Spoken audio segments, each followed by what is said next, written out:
Okay, so I am from Georgia, as many of y'all know, and I grew up with a really awesome Christian family, and I love my family, and they were such a good foundation for who I am now. I was baptized in my church that I grew up in, but I really didn't start following Jesus until I was in the 7th grade. I went to a church camp with my church. Then I really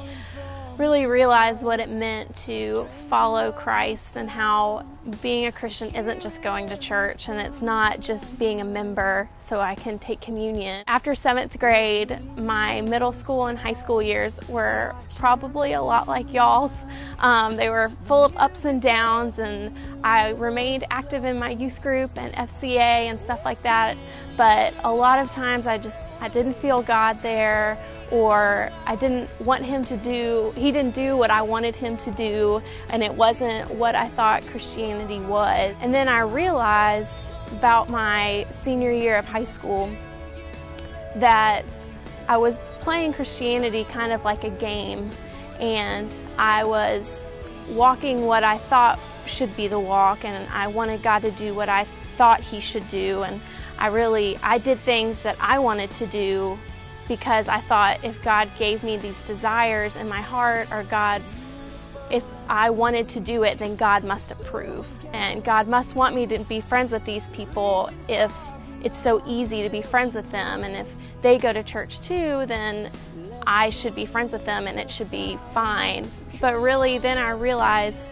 that just because I wanted it and just because it was easy to do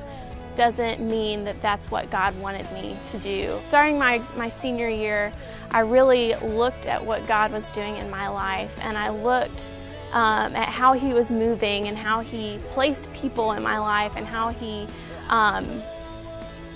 placed things that happened and that I didn't want to happen, and how just it all worked together perfectly for his plan. I continue to see how awesome God is in working in my life and bringing me to Kentucky, and just all the crazy things that he would do that if I had planned my life, would never ever have let happen. But it's been awesome, and ever since then I have just been running after God and really figuring out what it means to be a Christian in this world now, and be a Christian in a world that accepts Christianity, but maybe not the Christianity that is in the Bible.